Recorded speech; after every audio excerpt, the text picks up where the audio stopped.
Assalamualaikum warahmatullahi wabarakatuh. Alhamdulillah rabbil alamin wassalatu wassalamu ala asyrafil anbiya'i wal mursalin nabiyina maulana wa qudwatina Muhammadin wa ala alihi wa sahbihi ajma'in, amma ba'du.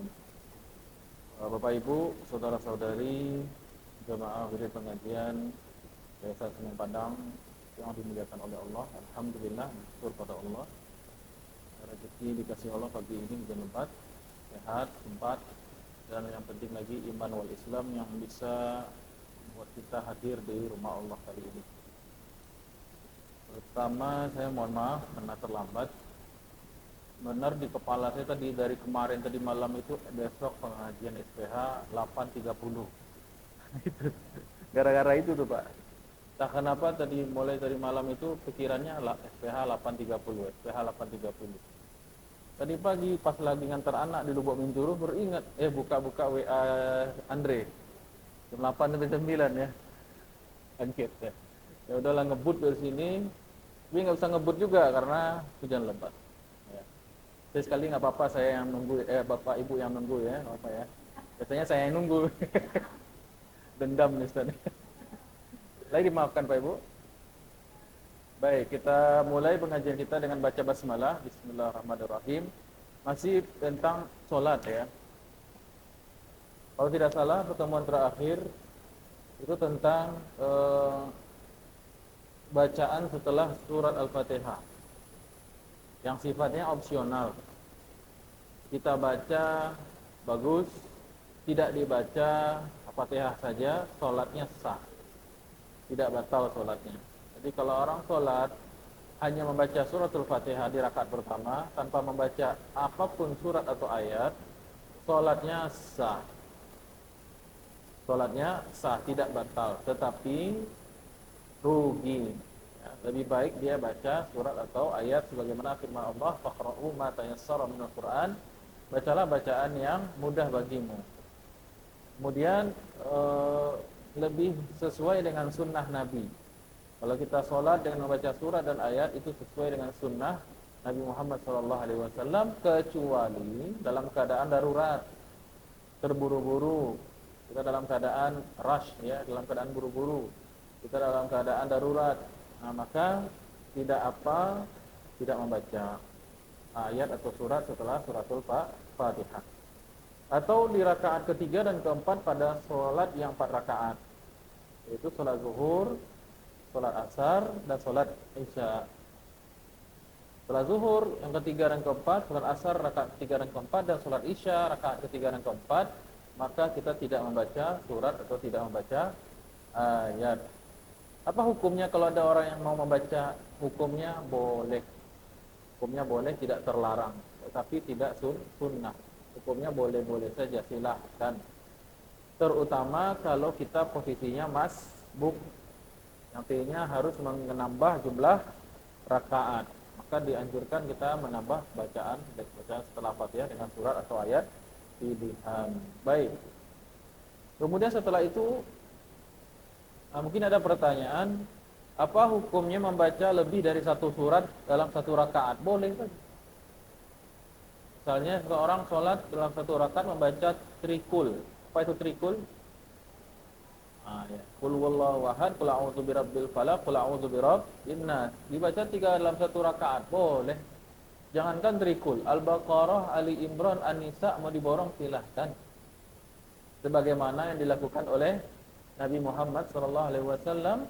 Nabi pernah membaca dalam satu rakaat surat Al-Baqarah selesai, lanjut Ali Imran, lanjut An-Nisa, pas An-Nisa lanjut Al-Maidah gitu ya.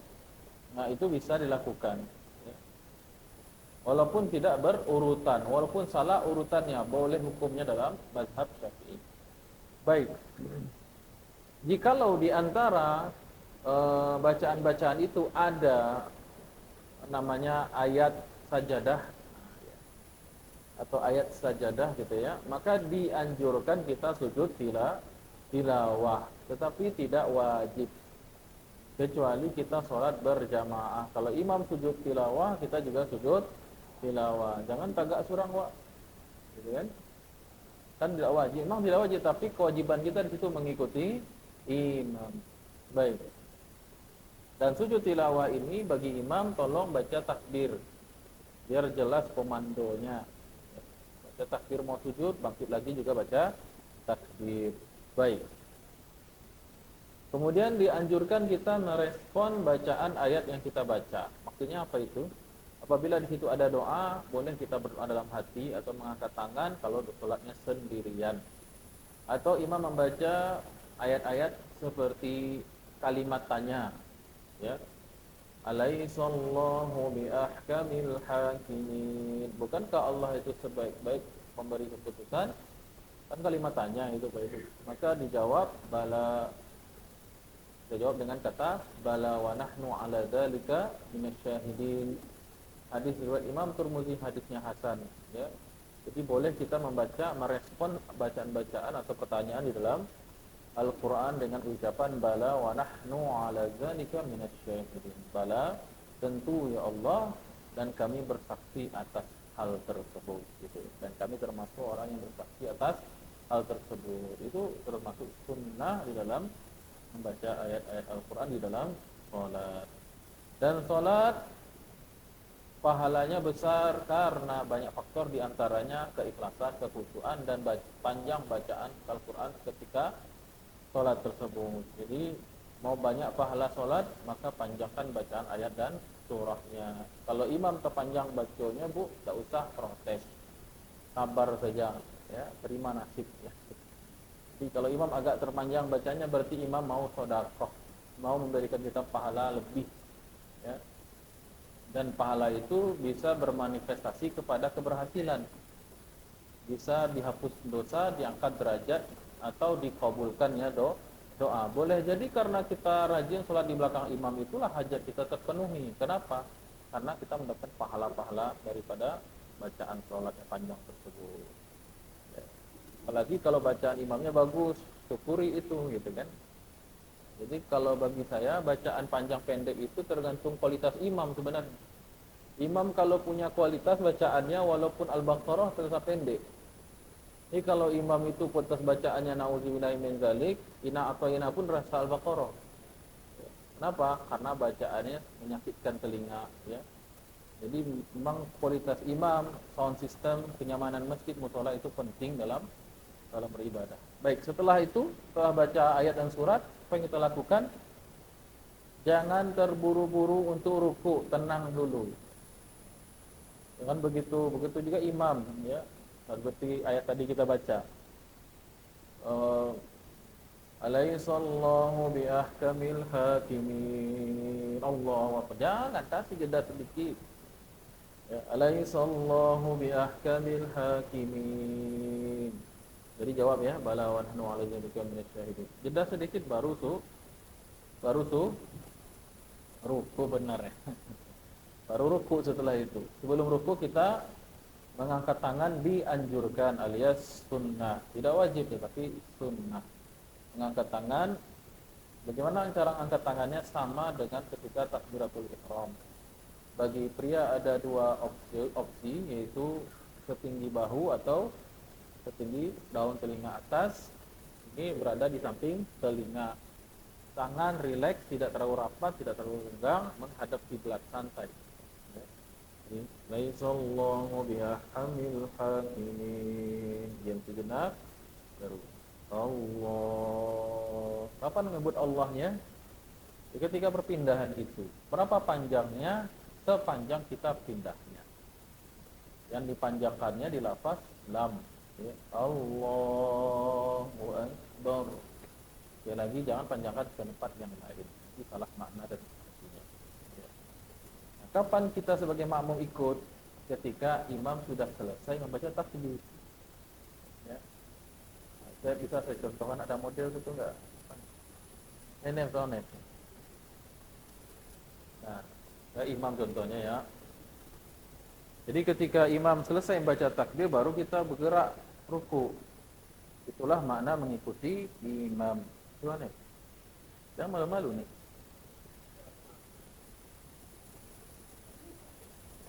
Ya. Ini jadi apa sekarang? Makmum ya. Nah, baik, berarti di pinggir saya, samping ya. Samping aja, maju sedikit imam. Baik, saya lagi bersedekap nih. Kemudian saya udah selesai baca ayat, kemudian Alaihissallahu biahkamil hakimin. Saya mau ruku nih, Bu. Allahu Akbar. Bar itu berhenti, imam baca bar, barulah makmum mulai bergerak. Ya, ulang lagi sekali lagi. Ada mic ini, mic yang ini ada. Biar enggak susah saya angkat.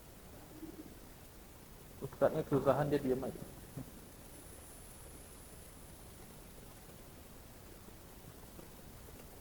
Itu. Oke.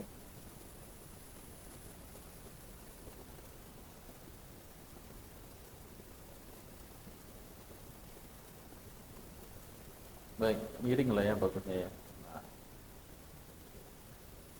Alaisal Alaihissallahu biahkamil hakimin. Allahu Akbar. Nah, begitu. Silakan duduk, makasih. Jazakallah wa zawwajakallah. Semoga Allah nikahkan. Baik. Jadi kita wajib sebagai makmum mengikuti imam. Mengikuti imam ada 3 kriteria. Tolong diingat-ingat. Kalau kita salah memahami ini, maka kita tidak sah berjamaah dan tidak sah sholatnya. Di zaman Umar itu peripukul gitu. Ma shalaita wahdaka wa bil imam istadaita wa darabahu wa amarahu an yarji'a shalah. Itu dalam hadis. Jadi Umar itu mengatakan orang yang enggak mengerti cara mengikuti imam duluan daripada imam, maka Umar mukul orang itu kena tempelin lah. Ulang sholat kamu enggak sholat sendiri, enggak sholat berjamaah juga. Dua-duanya tidak sah. Jadi mengikuti imam itu penting. Rasulullah bersabda, "Ju'ilal imamu liyu'tamma bihi." Imam itu untuk diikuti. Mengikuti imam ada 3 syarat. By the way, ini kenapa ibu-ibu sedikit kan? Hujan. Pusing dong, kalau hujan. Baik. Enggak ada payung. Sampai mana tadi lupa saya? Mengikuti imam ada 3 kriteria. Yang pertama, tidak mendahului imam.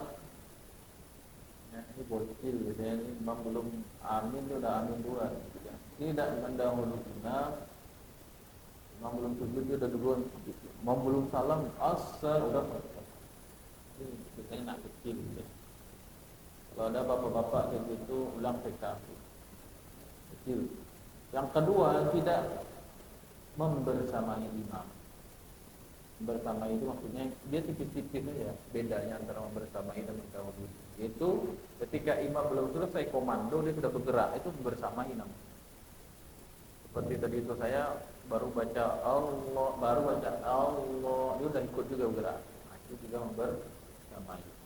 Jadi ketika imam sudah di posisi ya, amannya sudah selesai, imam itu membaca takbir perpindahan atau sami Allah liman hamidah, dah habis kata dah itulah atau habis kata bar itu barulah kita bergerak. Ya, tadi sami Allahu liman hamidah, dah habis sudah baru kita naik ke atas. Kalau memang baru ngomong dia udah maju, berarti dia membersamai imam. Membersamai imam juga hukumnya tidak boleh sholat tidak. Baik. Yang ketiga yaitu tertinggal jauh dari imam. Yaitu tertinggal jauh ini ukurannya 3 rukun. Ukurannya 3 rukun. Misalnya ini kita masih berdiri, padahal imam sudah sujud. Ruku lewat, kemudian bidal lewat. Imam sudah sujud baru kita sujud, baru kita ruku. Berarti ketinggalan 3 rukun dan itu sholatnya batal. Baik. Jadi kita ruku tadi, panjang ruku satu bergantung jumlah atau panjang perjalanan. Dari berdiri ke ruku kan lumayan, tidak terlalu panjang sih. Jadi bisalah 3 harokat atau 4 harokat atau 5 harokat. Allahu Akbar. Baru kita ruku. Baik, kemudian ruku, syarat minimal ruku ialah menyentuhnya bagian dalam dari telapak tangan. Menyentuh apa? Menyentuh kedua lutut. Dan kepala tidak mendongak. Itu syarat minimal ya. Syarat minimal itu kepala tidak mendongak, kemudian bagian dalam telapak tangan menyentuh tumit, bukan, lutut. Menyentuh itu kan berarti kan begini cukup gitu. Oh, berarti begini cukup ya, menyentuh doang nih. Dan asalkan kepala tidak mendongak. Tapi kalau ini tidak menyentuh, dia tidak sah ruku. Kemudian kepala mendongak lagi. Nah, ini namanya posisi inhina yang dalam buku fikih tidak boleh, tidak sah ruku. Ya. Jadi kepala nunduk dan ini menyentuh. Ini minimal. Jadi kalau ada orang tua biasanya, orang tua atau orang sakit, kita kan di rumah sakit nih. Ada orang yang rukunya seperti ini, patah misalnya gitu kan, atau orang yang baru masuk Islam gitu ya, nggak kuat ininya, atau orang tua yang ada sakit ginjal gitu, itu susah untuk ruku dulu, benar nggak? Halo, coba lagi suara. Lihat orang tua kita ya, nah, gitu biasanya ruku itu nggak tahan gitu, nggak optimal. Makanya kita belajar fikih jadi ngerti nih kriteria minimal dan kriteria maksimal. Ruku itu sah kalau punya kriteria. Pertama apa tadi Ibu? Kepala tidak mendongak, lihat ke bawah, kemudian telapak tangan ada menyentuh lutut. Cuma menyentuh lutut aja loh ya. Kalau dilapin mau tidak boleh. Lutut ya, offset. Offset. Baik. Yang maksimalnya gimana? Yang maksimal ialah tangan mencengkram atau menggenggam kedua lutut. Jadi tangan kita udah belajar posisinya kemarin, takbiratul ihram, tidak tegang, tidak rapat, santai.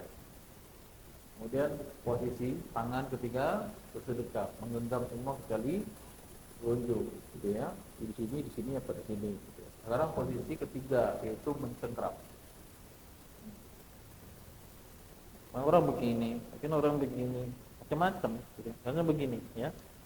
Itu posisi yang optimal. Kemudian kaki lurus, kedua kaki lurus. Kemudian bukaannya dua genggaman bagi laki-laki, satu genggaman bagi perempuan. Ya. Kemudian pandangan ke sini, kemudian punggung lurus. Punggung lurus. Lurus belum, Bu? Belum? Hah? Belum? Sudah. Baik, kalau berlebih tadi, jadi posisinya di sini ya, Bapak Ibu ya. Kalau di sini salah, ini offside. Sah ruku ya. Baik. Dan ruku ini bagian dari juga penting dalam sholat. Dalam Al-Quran Allah sebutkan warka'u ma'ar raki'in wala wa'atisakam wala wa'atisakam ma'ar raki'in, dan rukuklah kamu bersama orang-orang yang ruku. Maksudnya sholatlah bersama orang yang sholat berjamaah. Dan hitungan sebuah sholat rakaatnya bergantung kepada dapat tidak ruku. Orang dapat satu rakaat bersama imam atau tidak tergantung dapat atau tidak dia dengan ruku. Kita sholat itu hitungannya berapa? Pakai rakaat ya satuannya. Dua rakaat. Rakaat artinya zuhur 4 rakaat. Ya. Rakaat ini rakaat isinya satuannya dalam rakaat. Itu menunjukkan ruku itu ibadah yang penting. Dan ruku ini kekhususan sholat umat Nabi Muhammad SAW. Ruku adalah kekhususan bagi umat Nabi Muhammad SAW. Karena umat terdahulu sholatnya tidak pakai ruku. Sujud dia, berdiri dia, berpidal dia, tapi ruku tidak. Ruku ini adalah kekhususan bagi umat Nabi Muhammad SAW. Baik. Nah, kapan seseorang itu mendapatkan rakaat? satu rakaat bersama imam tanpa penambahan, yaitu dia mendapatkan rukuk bersama imam. Syaratnya dua. Satu, ya, walaupun dia masbuk, posisinya masbuk seperti itu. Masbuk, artinya yang secara bahasa artinya yang kalah, yang ketinggalan. Masbuk itu artinya yang ketinggalan. Nah, masbuk ada dua macam. Masbuk mendapat rakaat dan masbuk yang ketinggalan rakaat. Kapan masbuk dikatakan dapat rakaat? Dua syarat. Yang pertama, dia berniat dan bertakbiratul ihram dengan benar. Niat takbiratul ihram. Niat perangkat dengan takbiratul ihram. Jadi dia datang sholat berjamaah, dia datang niat langsung. Orang udah mau rukuk nih, dia langsung niat Allahu Akbar, langsung dia rukuk, lalu pindah ke rukuk. Nah, apabila rukuknya itu posisi lurusnya dia mendapatkan tumakninah bersama imam, ya, dia dalam posisi rukuk itu mendapatkan tumakninah, tenang bersama imam, walaupun sekedar ucapan subhanallah sekali, maka dia mendapatkan rakaat. Tapi apabila dia datang dalam posisi imam sudah naik ke atas, walaupun dia takbiratul ihram tadi, berarti dia tidak mendapatkan satu rakaat. Harus menambah di setelah salamnya imam. Jadi ada sebagian orang yang saya lihat banyak juga ya, karena ingin buru-buru dapat rakaat, sprint dia lari dari luar. Dari dalam juga tidak takbiratul ihram, langsung rukuk. Dapat tumakninah rukuk, tapi karena dia lupa takbiratul ihram, salatnya tidak sah. Ya. Atau dia takbiratul ihram ya, tetapi dia tidak dapat tumakninah. Begitu dia jatuh, imam sudah naik. Nah, maka dia berselisih dengan imam, disitulah dia tidak dapat rakaat. Jadi syaratnya berapa tadi Pak Ibu? Dua ya. Yang pertama, niat dan takbiratul ihram dulu. Allahu Akbar. Kemudian langsung dia rukuk. Allahu Akbar. Nah, ketika dia berbarengan tumakninahnya dengan imam, walaupun hanya sekedar orang membaca subhanallah, maka dia sudah dapat satu rakaat. Walaupun dia tidak di posisi yang ideal. Maksudnya gini. Ada kejadian di zaman Rasul, orang itu masbuk dan dia rukuk di pintu masjid. Ini pintu sini ya Pak Ibu ya. Habis wudhu kemudian dia masuk sini dong, gitu kan? Sedangkan dia mau mendapatkan rakaat rukuk sama imam. Maka dia tidak sempat jalan ke sini itu. Kalau dia jalan, dia nggak dapat rukuk. Maka dia rukuk di situ. Rukuknya di mana? Di depan pintu. Tapi dia takbiratul ihram, dia rukuk, dapat tumakninah dengan imam. Maka dia sah salat berjamaah dan dapat rakaatnya. Terus orang safnya saf sama kedua, dia jauh di situ. Gimana cara dia gabung? Dia jalan pelan-pelan. Nah, dia jalan pelan-pelan nanti. Dia rukuk aja di situ. Kemudian dia nanti setelah sami Allah liman hamidah, orang sami Allah, dia jalan pelan-pelan. Tuh, dua. Boleh masuk dia ke jamaah. Tapi jangan berjalan santai model gitu, jangan begitu ya. Tetapi jalannya kecil, dikredit ya. 1, 2. Ya, 1, 2. Masuk dia ke saf. Barulah dia masuk ke jamaah, susunan saf salat yang ideal. Ya. Kemudian setelah salam Nabi bertanya, siapa tadi yang telat tadi itu? Masuk dari cara seperti itu. Saya ya Rasulullah. Nabi tidak menyuruh orang itu mengulang sholat atau menambah rakaat. Ini mengindikasikan sholatnya sah. Dia tidak masbuk yang tertinggal rakaat. Cuman Nabi berdoa, zadakallahu hirfan. Kata Nabi kepada orang itu, zadakallahu hirfan. Semoga Allah menambahkan kerajinan kepada engkau. Kata bintangnya dia pamalik lebih kepada sang. Baik. Kemudian ruku dianjurkan membaca tasbih. Di antara bacaan ruku ialah Di antara bacaan ruku apa bacanya baca apa Pak? Subhana rabbiyal azim. Boleh baca subhana rabbiyal azim, boleh bacanya subhana rabbil azim, boleh dua-dua.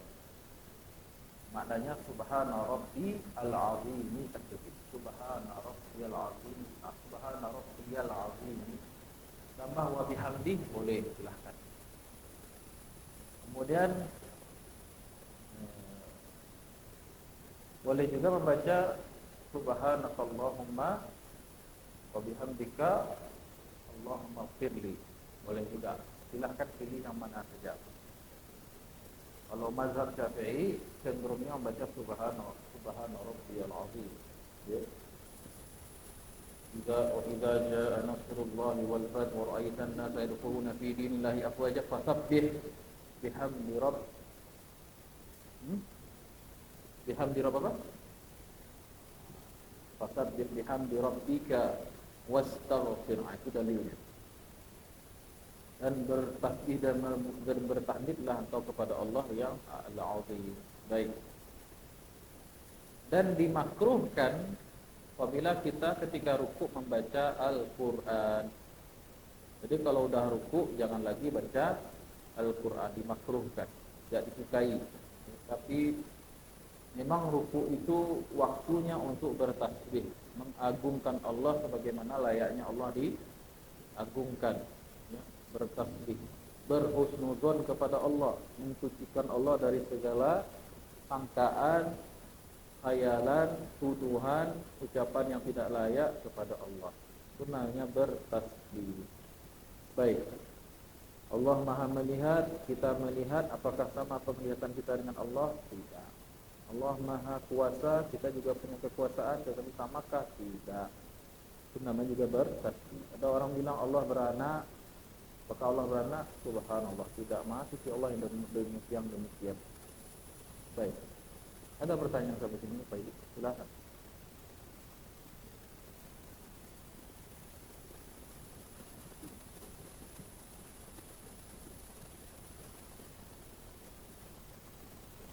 Nah, boleh, silakan.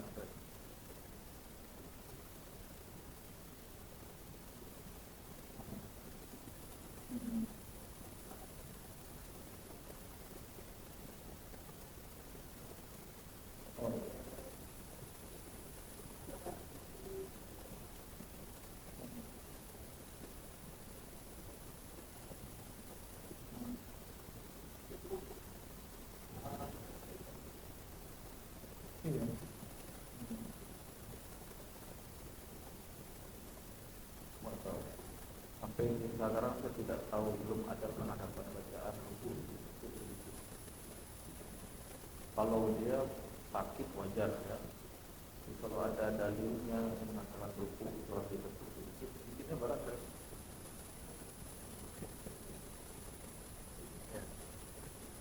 Yang kita pelajari dalam buku-buku fikih dan guru-guru kita dulu tidak ada di buku, tetapi di buku kita.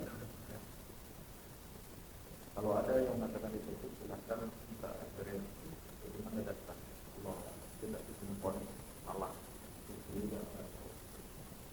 Kemudian apa lagi? Bagaimana posisi mata? Posisi mata dalam sholat ada 4. Yang pertama menghadap ke tempat sujud. Ini di hampir semua posisi dalam sholat, kecuali ketika rukuk dan ketika tasyahud, ketika membaca asyhadu an la ilaha illallah.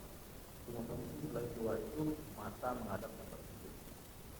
Kemudian di posisi rukuk mata menghadap di tempat sujud bagian bawah atau di tengah di antara tempat sujud dan kaki, hingga kepala kita di datar. Jadi tidak menghadap ke tempat sujud, ya, seperti mendongak itu. Tetapi kepala kita cenderung untuk lebih datar, lihat ke sini atau ke sini, di antara itu. Kemudian dan tidak menghadap ke kaki ya berarti ya. Kalau kita menghadap kaki nanti ada bisikan tuh. Di kakimu benar-benar potong kukunya. Kuku nanti ya. Lagi kaki orang tulang. Baik. unak-unak yang belum kita sampaikan, baik kita sholatnya mantap. Kemudian pandangan mata ketiga adalah ketika tasyahud, yaitu ketika baca asyhadu an la ilaha illallah, maka kita melihat ke telunjuk masing-masing, ya, ke telunjuk orang. Pandangan mata yang keempat dalam sholat adalah melihat Ka'bah kalau kita sholat di depan Ka'bah atau di Masjidil Haram. Walaupun kita sholat di lantai 2, 3, 4, 5, depan nanti kita lihat di Ka'bah. Adapun mazhab selain Syafi'iyah seperti Maliki, mereka melihat sholatnya lurus. Ya. Kalau ada imam atau orang di luar sana yang sholatnya tidak menunduk, itu dia menantang pada depan, berarti dia bukan Syafi'iyah tapi Malikiyah. Baik, ada pertanyaan. Dan dimakruhkan melihat ke atas. Jangan kita sholat sering-sering melihat ke atas, karena itu sangat makruh. Tapi kalau nyampang uang mencari kante atau belian kiri dan kanan tidak sengaja, gitu kan? Karena ada kucing berantem kaget, gitu kan? Dia kanan. Selama bahu kita tidak bergerak, maka sholat tidak batal. Langsung alihkan lagi. Baik. Kemudian setelah ruku selesai kita berzikir. Yang penting sebenarnya di situ rukunnya ialah tuma'ninah. Adapun berzikir itu hukumnya sunnah, tidak dibaca zikir sholat sah. Tapi tuma'ninah ini yang wajib. Apa itu tuma'ninah? Nah ini. Rasulullah bersabda, "Sumarka hatta tatma'inna rafi'an." Dan rukuklah kamu sampai kamu tuma'ninah dalam rukuk. Tuma'ninah itu apa? Coba cari di Google. Dari Google apa WA-an itu? Apa itu teman-teman tuma'ninah? Tuma'ninah itu dua syarat. Yang pertama, posisinya sudah memenuhi kriteria. Posisi badan, tubuh sudah memenuhi kriteria minimal. Kalau posisinya belum benar, lalu dia walaupun diam 1.000.000 tahun tidak sah. Posisinya harus benar dulu di semestinya. Ya, tadi kita jelaskan ada posisi minimal dan ada posisi yang optimal. Nah, kalau dia belum memenuhi kriteria posisi minimal, mau 1.000.000 tahun dia begitu diam, tidak sah sholat. Jadi kriteria tuma'ninah yang pertama ialah tulang belulang dan posisi badan sudah pada tempatnya, pada posisinya. Ya. Baru setengah jalan tuma'ninah, setengah jalan lagi apa? Dia berdiam diri dalam posisi itu walaupun sekedar membaca satu tasbih. Subhanallah. Ada orang yang posisinya sudah benar, tetapi cepat saja, langsung dia balik, tidak tenang, juga tidak sah, karena dia baru separuh jalan tuma'ninah. Nanti di akhir saya mau masuk kuis lah ya. Hadiahnya ini. Baik. Jadi yang disebut tuma'ninah apa Ibu? Posisi badan ketika sholat sudah mencapai kriteria. Satu. Yang kedua tenang walaupun sekedar membaca sekali subhanallah. Oh ya, satu lagi lupa. Posisi tangan bagaimana tadi? Nah, belum disampaikan. Posisi tangan ada dua. Untuk laki-laki itu mengembang, seperti ngepak. Ya. Jadi posisinya mengembang. Kaki tetap lurus ke depan. Kalau perempuan menutup, cenderungnya menutup, ya, tidak mengembang seperti laki-laki tadi. Dengan catatan kembangnya tidak mengganggu orang kalau sholat berjamaah. Ya. Sehingga kalau sholat berjamaah toleransinya dikuatkan. Baik. Kemudian setelah ruku kita pindah ke bagi baru. Tidak ada pertanyaan. Siapa tangan itu? Gua ke tangan itu. Baik. Ini tidak. Andre. pendidikan waktu itu tidak bisa. Tidak maksudnya serius. Kalau lagi dulu kali kan saya telat ya. Sedikit lagi ya. Baik, sampai 9:15 ya. Baik. Kemudian sekarang dari ruku kita i'tidal. Kapan kita i'tidal? Ketika kita sudah memastikan apa? Memastikan kita sudah tumanina. Kalau belum tumanina, jangan i'tidal dulu. Harus pastikan kita sudah tumanina. Tumanina itu artinya kan secara bahasa ketenangan. Ada ketenangan secara fisik itu yang menjadi rukun. Ada ketenangan yang maknawi. Nah, kalau yang dituntut dalam syariat itu ketenangan fisik, yaitu tadi itu dua syarat tadi itu. Posisi badan tulang belulang pada posisi kriteria. Yang kedua, diam walaupun sekedar baca tasbih hati. Itu posisi secara fisik. Dan itu yang dituntut dalam ilmu ya, secara sah. Namun ketenangan itu kan hadir karena zikir. Ala zikrillah tatmainnul qulub. Maka ketika ruku itu dianjurkan kita bertasbih. Tasbih dan tahmid itu kan zikir. Zikir akan mendatangkan kehusuan. Ya, ketenangan yang fisik itu tidak langsung begini. Kalau orang tidak mendapatkan ketenangan maknawi dalam kalbunya ada zikir, maka biasanya sholatnya itu jadi beban karena harus menahan, ya sebenarnya karena harus menunggu, gitu kan, karena harus presisi, gitu kan. Iya, tapi itu biasanya tidak awet. Makanya banyak orang walaupun sudah setiap sekali belajar fikih sholat, tetapi sholat itu tetap terburu-buru. Kenapa? Dia tidak merasakan zikrullah dan ketenangan di dalam sholat. Untuk mendapatkan tumanina yang benar, maka diisi dengan zikrullah subhana rabbiyal azim. Baik. Kemudian bangkit dari ruku menuju gerakan yang ketiga yaitu i'tidal. I'tidal artinya secara bahasa keseimbangan, balance. I'tidal secara bahasa artinya adalah keseimbangan atau moderat. Wajibul mu'tadil, orang yang moderat. I'tidal masdarnya. Jadi i'tidal itu keseimbangan. Kenapa disebut keseimbangan? Karena dia menengahi antara qiyam dan ruku dan sujud dan duduk. Di tengah-tengah itu dia. Mu'tadil ya. Dia menengahi antara gerakan sebelumnya yaitu qiyam dan ruku. Next gerakan berikutnya adalah sujud dan duduk-duduknya. Nah, di tengah-tengah ada mu'tadil atau i'tidal. Nah, i'tidal ini posisinya seperti qiyam, posisinya seperti qiyam, namun tidak bersedekap. Ini pendapat mayoritas ulama. Di orang setelah ruku itu dia berdiri, maka dia tidak sedekap. Dia langsung berdiri.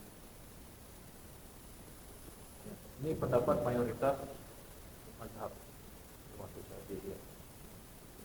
Tapi dalam mazhab lain, dalam Syafi'iyah kalau tidak salah, itu ada yang bersedekap sebentar. Hambali kalau tidak salah sudah begitu.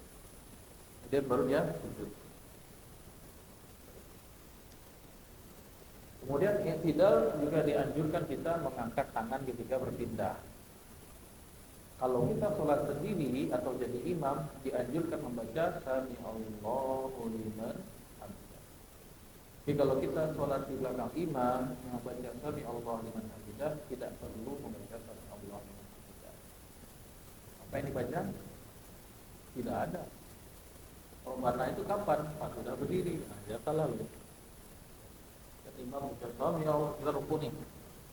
Sami Allahu liman hamidah. Nah ingat, pas imam udah selesai baca dah Sami Allahu liman hamidah, baru kita naik angkat tangan. Enggak perlu baca-baca apa-apa. Dengan kira tadi Rabbana lakal hamdu. Nah, Rabbana lakal hamdu itu pas berdiri. Benar enggak? Ah, Rabbana lakal hamdu mil'us samawati wa mil'ul ardi wa mil'u ma syi'ta min syai'in ba'du. Atau bacaan yang lain Rabbana lakal hamdu hamdan katsiran thayyiban mubarakan fi, atau Rabbana lakal hamdu saja. Itu dibaca ketika sudah berdiri. Banyak saya perhatikan apa-apa imam ngomong Sami Allahu liman hamidah, imam ya Rabbana Terus penyakitnya lagi apa? Tangan ini nggak bisa diam, harus begini. Tangan posisinya di samping, ya. Sampingnya biasa saja, rileks tangan tuh, nggak usah begini, nggak usah begini, nggak usah begini. Dan santai aja samping, samping badan. Ya. Tidak usah begini juga, ada orang sebagian begini. Sami Allah liman hamidah. Hop. Hati kode nih, Megatron. Kayak main poli aja gitu ya. Ini ada juga yang goyang-goyang. Nah, kalau goyang-goyang ini tuh, ini bisa membatalkan sholat. Kenapa tidak cuma nih? Nah, makanya tadi apa syaratnya dua. Badan ulang-ulang di posisi kriteria. Kemudian diam total. Ya, walaupun sekedar tasbih sekali. Baik. Jadi kalau goyang-goyang begitu, otomatis sholatnya tidak. Kan dia jadi imam bertahun-tahun. Jadi habit kebiasaan yang salah itu jangan dibiasakan. Yang salah jangan dibiasakan. Jadi biasakanlah yang benar yang dibiasakan. Baik. Jadi dianjurkan kita membaca apa? Bagi kalau sholat sendiri, sami Allah liman hamidah. Kalau kita berjamaah tidak membaca sami Allah. Kenapa begitu? Karena Nabi itu. Jika imam kata Nabi, jika imam membaca takbir Allahu Akbar, ulangi Allahu Akbar. Nabi kalau imam rukuk Allahu Akbar, baca lagi Allahu Akbar. Tapi Nabi tidak bilang kalau imam membaca sami Allah liman hamidah, tinggal baca Rabbana lakal hamd.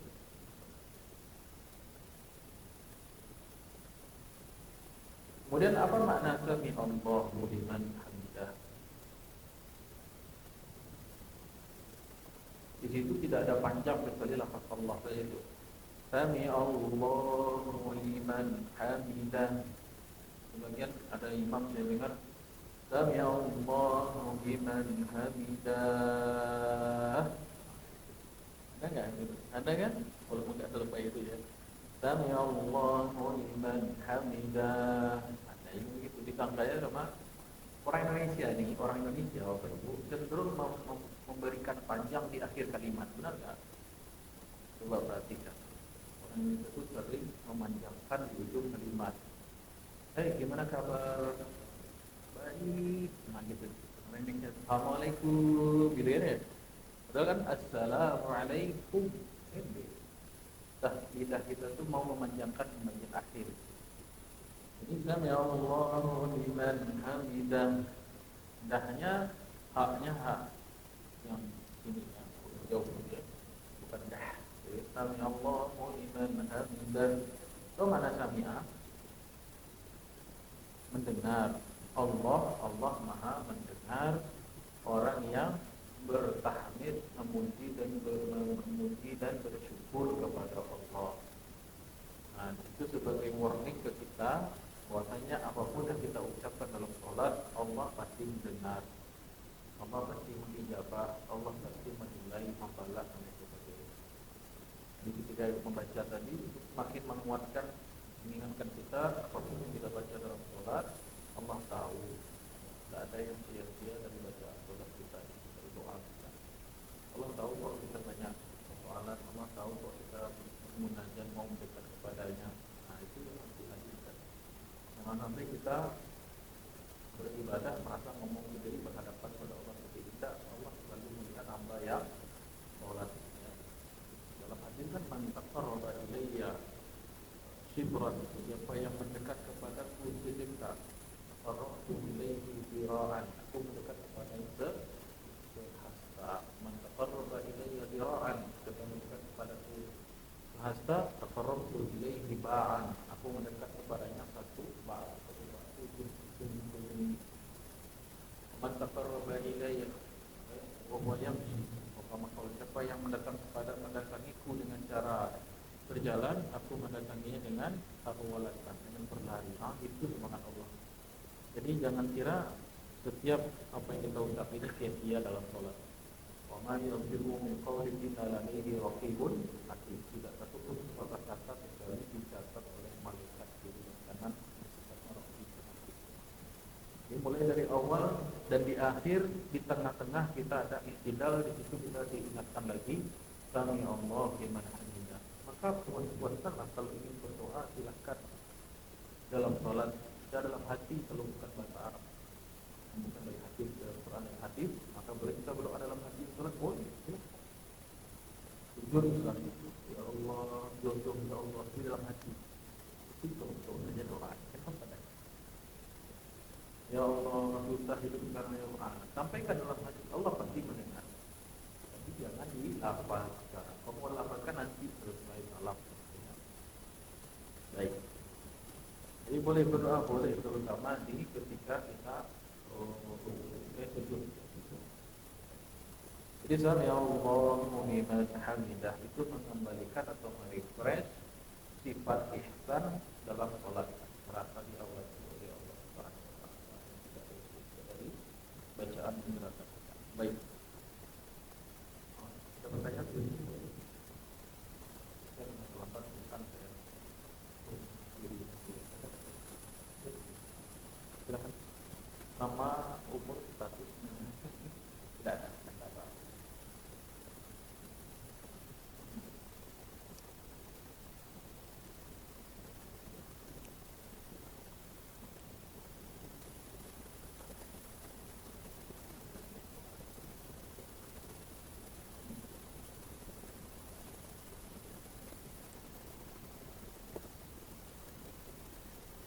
Ketika dia masuk, kemudian dia berihram, memang sudah tidak, ya, itu dia bersedekap sebentar, kemudian dia bersedekap, bersedekap sebentar, kemudian dia ikut gerakan imam itu.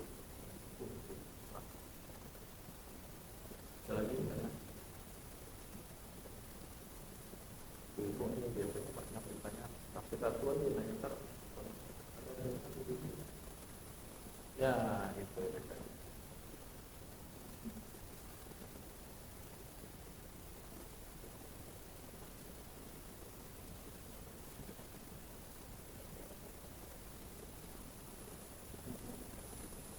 Hukumnya sunnah dalam mazhab Syafi'i. Dalam mazhab Syafi'i sunnah.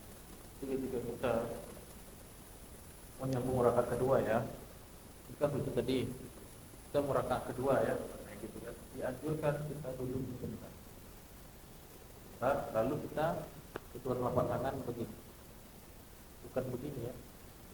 Ini atlet MMA nih. Ada hadisnya tapi doain ya, lemah. Jadi begini, karena ini lebih menghamba. Kemudian dari rukuk tadi kita duduk sebentar saja, jangan lama-lama. Lalu kita bangkit. Itu pilihan satu. Itu namanya jalsah roha atau duduk istirahat. Tapi kalau yang masih muda, biasanya boleh juga langsung, dua-duanya juga sunnah. Ketika dia disuruh, kemudian dia langsung naik, nggak pakai duduk, tulang kuat gitu. Boleh juga, dua-duanya sunnah. Tapi Imam An-Nawawi dalam kitab Al-Azkar menyebut lebih dianjurkan kita duduk sejenak baru kita naik ke atas, karena itu lebih menunjukkan penghambaan. Dan lagi duduknya sebentar, lama-lama nanti mirip duduk di antara dua duduk nanti duduk tahiyat. Baik. Kita tanya lagi. Ini dulu pesantren. Baik, kalau sudah tidak ada pertanyaan, kita akhiri dengan baca hamdalah. Alhamdulillahirrahmanirrahim. Maaf kalau ada kurangnya, mudah-mudahan apa yang kita bahas yang bermanfaat. Kita berikan amal dan amal berbuah pada kelima dan berbuah pada rahmat dan kita. Inna rabbal alamin. Subhanallah. Alhamdulillah. Assalamualaikum warahmatullahi wabarakatuh.